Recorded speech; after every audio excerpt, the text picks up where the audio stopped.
বন্দরের efficient operation অত্যন্ত গুরুত্বপূর্ণ।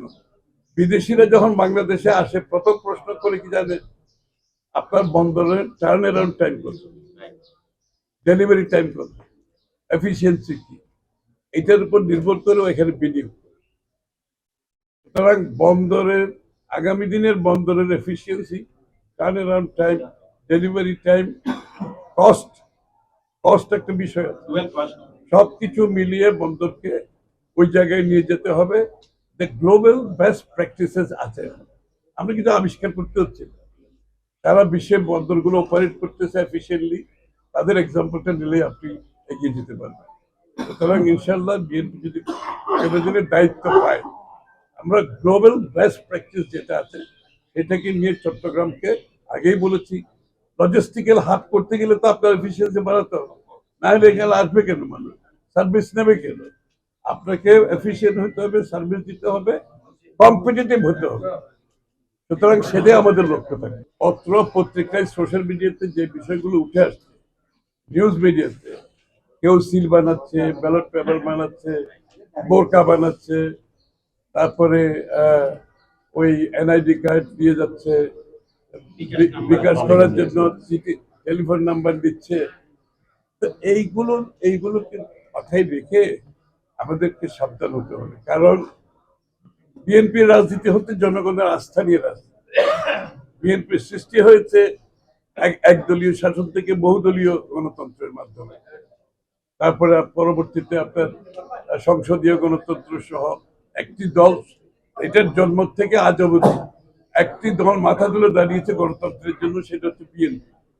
একদিনের জন্য, এক মুহূর্তের জন্য আপোষ করেনি। সুতরাং গণতন্ত্রের বাহক হচ্ছে নির্বাচন। যদি গণতন্ত্রের বাহক প্রশ্নবিদ্ধ কেউ করতে চায়, সেখানে আমাদেরকে সজাগ থাকতে হবে। এটা রাজনীতিবিদ একা না, সাংবাদিকদের সজাগ থাকতে হবে, নাগরিকদের সজাগ থাকতে হবে, রাজনৈতিক দলগুলোর সজাগ থাকতে হবে, যেটার মাধ্যমে আপনি গণতান্ত্রিক অর্ডারকে ফিরিয়ে আনবেন আগামী দিনে। সুতরাং নির্বাচনকে, অনেকে তো নির্বাচন চাই নেই, নির্বাচনের উপর তো আস্থাই নেই, অর্থাৎ জনগণের উপর আস্থা না থাকলে যা হয়। এখন আবার নির্বাচনে গিয়ে অনেকে এই ধরনের কথাগুলো আমরা শুনতে পাচ্ছি, এগুলো তো ভালো লক্ষণ না। এগুলোর মাধ্যমে যে তারা কিছু করতে পারবে সেটা না, কিন্তু এই যে একটা জনগণের মধ্যে একটা বিভ্রান্তি সৃষ্টি করা হচ্ছে। কিন্তু বাংলাদেশের জনগণ খুবই সজাগ। তারা 12 তারিখ আমি নিশ্চিত ভোট কেন্দ্রে যাবে, তাদের ভোট প্রয়োগ করবে, এবং এই সমস্ত যে কারসাজি করার যে কথাগুলো উঠে আসছে, এদের জন্য কোনো জায়গা দেওয়া যাবে না। ব্যালটের মাধ্যমে আপনাকে জনগণ জবাব দেবে, এদের জন্য কোনো জায়গা থাকবে। যারা যারা এইসবের মাধ্যমে পেছনের দরজা দিয়ে ক্ষমতায় আসার চেষ্টা করছে, তাদের জন্য বাংলাদেশের গণতন্ত্রকামী মানুষ, মুক্তিকামী মানুষ তাদেরকে কোনোদিন গ্রহণ করবে না, আমি বিশ্বাস। শুনেন, সরকার গঠনের প্রক্রিয়াটা হচ্ছে কি, প্রথমে আপনাকে দর্শনগতভাবে কিছুটা মিল থাকতে হবে, রাইট? দ্বিতীয়ত আপনার আগামীর কর্মসূচির সাথে আপনার একমত হতে হবে। কারণ আমরা একটা 31 দফা সংস্কার কর্মসূচি দিয়েছি, 42 পার্টি মিলে, 42টা পার্টি মিলেছি, এর সাথে আবার অনেকে যোগ হয়েছে।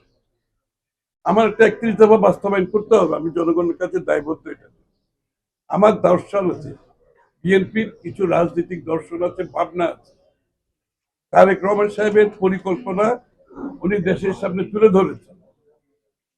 এগুলোর সাথে যারা সংগতিপূর্ণ হবে,